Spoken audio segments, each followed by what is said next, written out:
tell me that I'm never gonna make it. They want me to do something that could make sense. They hate when I keep dreaming I'll be famous, but I don't give a fuck, I'ma keep chasing. I got all this potential that's deep inside of me, but they hate when you're successful cause they try to be. They sit there being judgmental because you're trying things, and they just want you to settle and do the right thing. So get a good job, don't slack off. Wake up every morning, make a good impression on your boss. Maka nomor 1, bekal bagi mereka yang bekerja. Jadi kan saya ngasih tips trik gitu ya, kita spill. Bekal nomor 1 buat yang targetnya ketika lulus adalah kerja. Ingat, masa hidupmu di sekolah ini tinggal 7 bulan. Habis itu kamu sudah lulus. Dalam 7 bulan, saya minta kalian menyiapkan bekal pertama yang saya kasih sama kalian. Apa nomor 1 di situ? Informasi. Apa yang dimaksud informasi?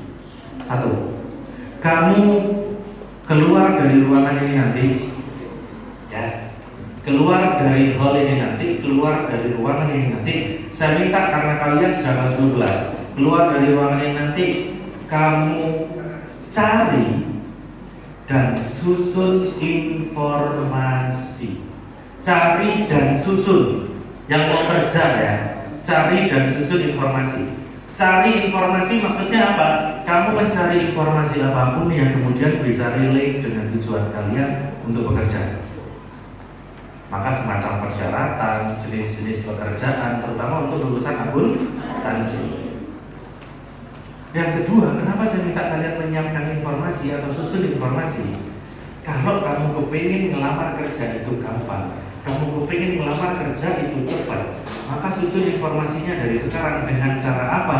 Bikin CV, bikin kurikulum vitae yang baik.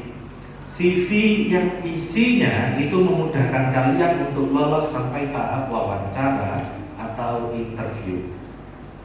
Gimana caranya? Itu bisa dilakukan secara bersamaan, mencari dan menyusun itu tadi. Maka keluar dari sini, yang tadi targetnya bekerja, saya minta sama kalian untuk mencari minimal 20 lowongan pekerjaan.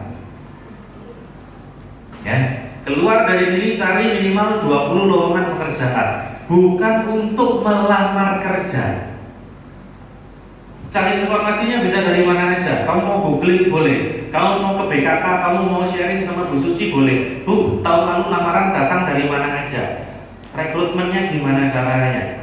Interviewnya nanti kayak apa? Cari 20 lowongan pekerjaan, bukan untuk melamar kerja, tapi untuk mempersiapkan dan menyusun CV yang paling baik untuk kalian. Untuk mempersiapkan informasi-informasi yang kalian butuhkan ketika kalian nanti melamar pekerjaan. 20 lowongan pekerjaan buat apa, Mister? Banyak sekali saya cari kok 20. Sedikit gitu. Kamu kalau nanti melamar kerjanya nunggu BKK nawarin, ya, atau nunggu kamu selesai semua ujian sampai UKK selesai, nunggu kamu dapat SKL, nunggu kamu dapat ijazah, baru kamu melamar kerja. Yang kamu lakukan itu bukan melamar kerja. Kamu hanya sedang melakukan satu hal pada saat itu. Melakukan apa? Kebodohan. Kenapa saya bilang itu sebuah kebodohan? Di momen yang sama kamu dapat SKL, di momen yang sama kamu dapat ijazah, di momen itu pula berapa ratus ribu anak SMK di luar sana seusia kalian lulus dan dapat ijazah, cari kerja di waktu yang bersamaan. Bagian akuntansi di perusahaan itu berapa orang maksimal? Rata-rata mungkin hanya 2-3 kalau perusahaannya skala kecil. Kalau perusahaan besar maksimal tim akuntansi dan finance itu 10 orang. Kamu bersaing satu angkatan aja udah berapa ini? Dan kamu cari waktu di mana semua orang sedang bersama-sama lulus dan sama-sama mencari pekerjaan. Padahal kurikulumnya sudah membebaskan hal itu. Kamu sudah magang? Sudah PKL? Sudah. Pulang PKL kamu ngapain kemarin? Pamitan sama pimpinannya? Iya. Pamitan? Iya. Bikin laporan PKL? Iya. Minta tanda tangan sama orangnya? Iya. Ngasih oleh-oleh? Iya.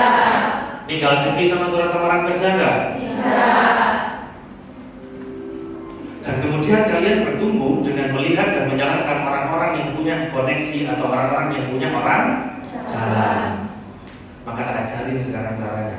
Tak ajarin mulai sekarang. Daripada kita sambat melihat orang yang punya koneksi dan orang dalam, mulai sekarang kamu harus membentuk lingkungan supaya nanti di kemudian hari kalian bisa sama-sama jadi orang. Karena kita nggak pernah tahu siapa yang akan bantu kita. Kita nggak pernah tahu bantuan tolongan itu datang dari mana. Kayak gitu ya. 20 lowongan pekerjaan, cari di Google. Yang benar, jangan diketik info locker. Si lanang-lanang biasanya. Itu kalau di Google, di HP-mu, kamu ketik info locker, yang keluar gambar lemari. Lihat gambar saya bukan saya ini. Losing time, I'm fading fast. I just wanna make it last. Try to let go of the past. I close my eyes, embrace the blast. Sleepless nights and headaches stack. Restlessness to hell and back. What's my purpose? What do I grab? A slippery surface, a heart attack.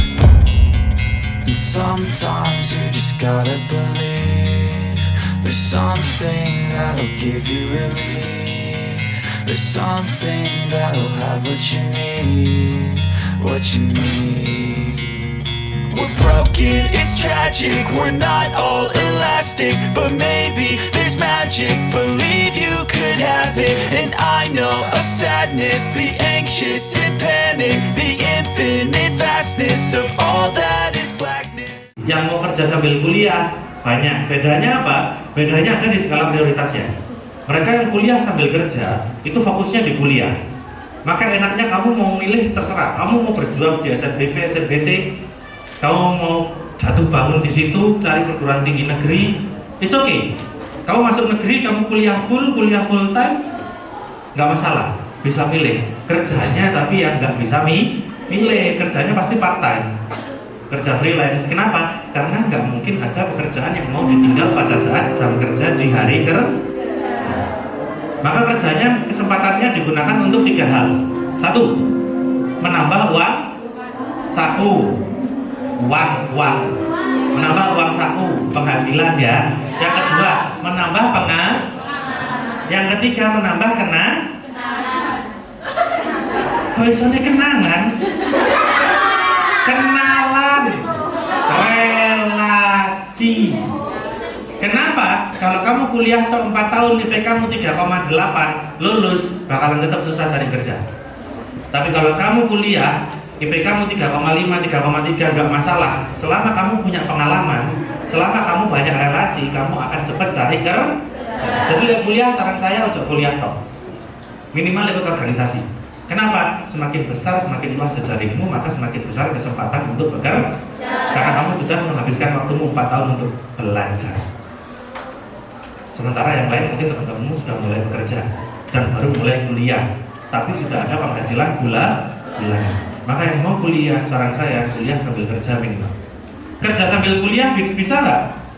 Bisa. Cari kerja dulu, bekerja dulu, kantornya cocok, ya. Cari kuliah di swasta, yang kuliahnya Jumat, Sabtu, Minggu. Selesai urusan. Ikut kelas ekstensi, kelas karyawan. Bisa dipahami ya? Masalahnya cuma satu. Setiap kali saya berkomunikasi sama kakak kelas kalian, setiap kali saya berinteraksi sama kakak kelas kalian, bahkan yang udah jadi alumni, selalu saja di lingkungannya ada yang ngomong bahwa anak SMK mau kuliah itu susah. Ya. Si anak tak ada bentuk gini. Masih ada yang ngomong gitu? Ada. Apa susahnya? Masuknya susah. Kalau masuknya susah, terus terang kalau kamu nembaknya SNBP, SNBT, susah masuknya. Kenapa? Itu pintu rumah orang lain. Ya. Jatahnya 10-15% per sekolah. Tapi kalau kamu nembaknya ke perguruan tinggi negeri vokasi, politeknik negeri, gitu ya. Diploma 1, diploma 3, diploma 4, di situ pintumu lebih luas. Makanya milih perguruan tingginya hati-hati. To be educated, but I'm so frustrated. Hello to my loneliness. I guess that ignorance is